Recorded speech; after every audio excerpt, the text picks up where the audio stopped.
na inyong pinanampalatayaan na sa ngayon. Pinapaniwalaan na totoo at nagkaroon kayo ng talagang pananalig na sa Kanya, ay hindi ninyo mabiro ang Espiritu Santo. Sapagkat sino mang tumanggap sa katotohanan ng Diyos at nagpapatotoo na sa gayon sa pamamagitan ng mga salita, ngunit ang kanyang mga gawa taliwas sa kanyang pagpapatotoo, kayo nakakaalam kung ano mangyayari sa iyo. Di ba? Opo. Inya minamahal kung paano sa pagsasaya ninyo na kayong lahat na nakaipon ngayon dito upang magkaisang damdamin, magkaisang kaisipan, magkaisang kalooban, dahil sa wagas na paghiling ng Diyos sa inyo. Sana aking mga kapatid, kilalanin niyo rin ang pagiging-ramay namin sa inyo sa inyong kasiyaan na yan. Dahil kayong saksi, hindi lubos na masabing ganap ng bawat isa sa inyo na sa araw na ito ng pasasalamat ng lunduyang ito ay ganap ang inyong kasiyaan. Ngunit dahil sa alam ninyo, sa kasiyaan yan, kasama nyo kami sa kasiyaan yan upang igit na matamo ninyo ang tunay na kagalakan ng inyong kaluluwa. Kaya nararapat lamang ang mga kapatid, igalang ninyo ang aming pagparitong nakikisa sa inyo sa pagkakaisa sa mabuting gawain. Hindi nawa kayo matulad sa mga bula ng tubig. Ang tubig habang dumuruldol, ang mga bula nagsisiuna ang maglilitaw. Ulit pag wala na ang daloy ng tubig, ang bulang nagsisipag-unan na lumitaw, nagsisipag-una rin mawala. Anong ibig ko sabihin? Sapagkat habang naririnig ninyo ang mga salita ng buhay, kayo nga ay lubos ang inyong kagalakan. Subalit pag wala na kami at wala nang naririnig ang bawat isa sa inyo, hindi pa man malabas sa munisipal na daan ay meron nang nagkakasana. Hindi ba? Kaya mga kapatid, yaman din sa pamamagitan ng pagtawag ng Diyos sa inyo na inyong pinatutuanan na kayo'y bayan ng Diyos. Sikapin niyong maging makabuluan ang inyong pananampalataya sa buhay. Sapagkat sinasabi ko sa inyo ang katotohanan, hindi ang mga bagay na nakikita nyo sa inyong mga mata na nandito sa mundong ito ang siyang tunay na totoo.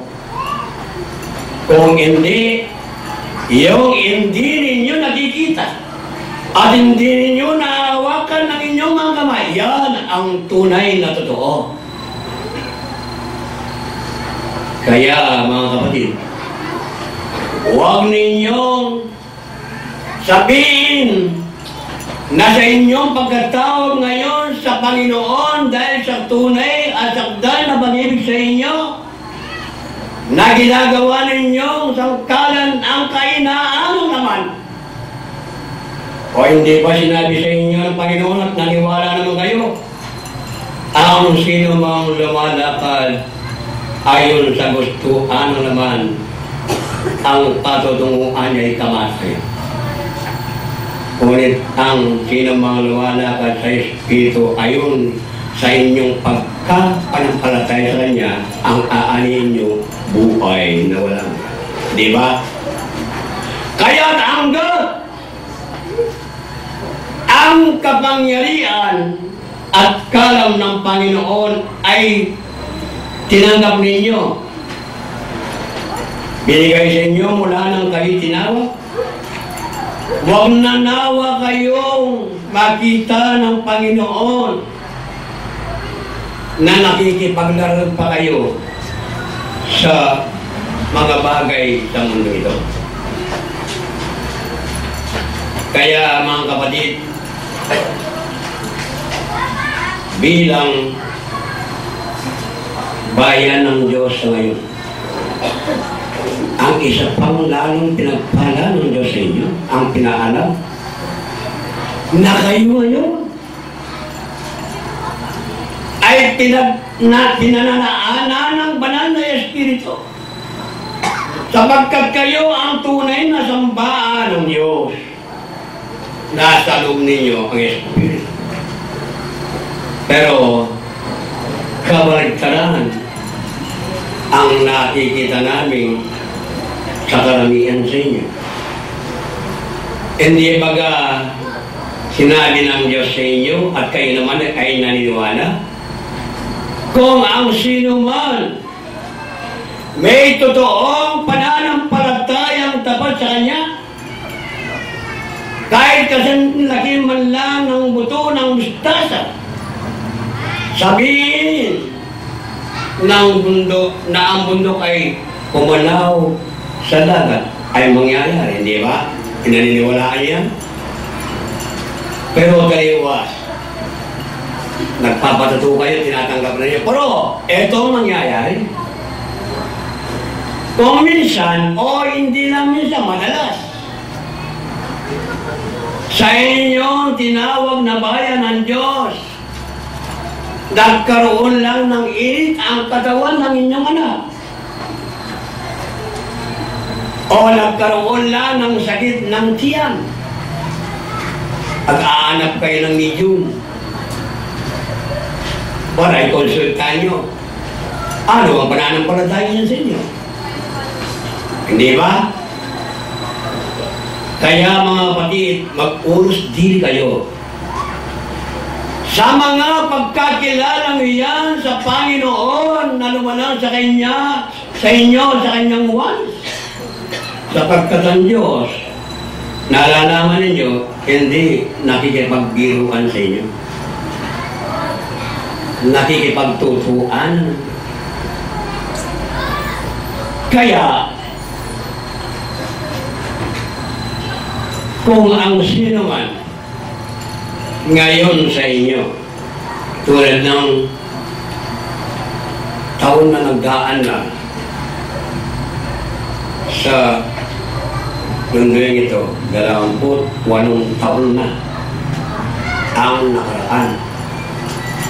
Mula nung makilala niya ang kanyang buhay na nakatago kay Kristo Jesus.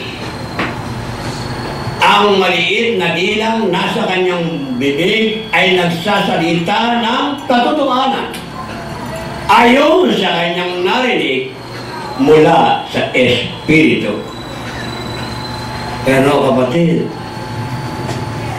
meron na ba sa inyo ngayon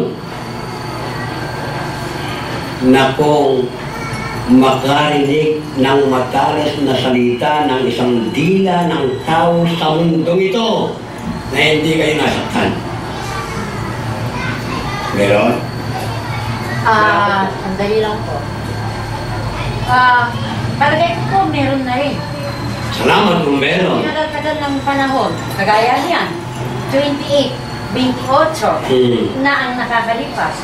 Siguro kahit dito, hindi man magsalitang ako, pero meron na po. Dahil yung mga hatid ninyong pangaral sa amin, kahit sa magapon, yung 5 piraso siguro nakatinig sa puso ng mga tao.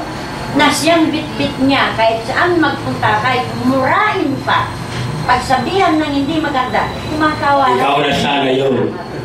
Ikaw na sana yung kapatid. Sino man sa amin, walang makapagsasabi nun kung hindi kayo na nanggaling sa langit. Salamat. Kaya nga sinasabi, ikaw na sana yun, kapatid. Sapagkat, sino man ang mayroon ng kaangkinan sa bagay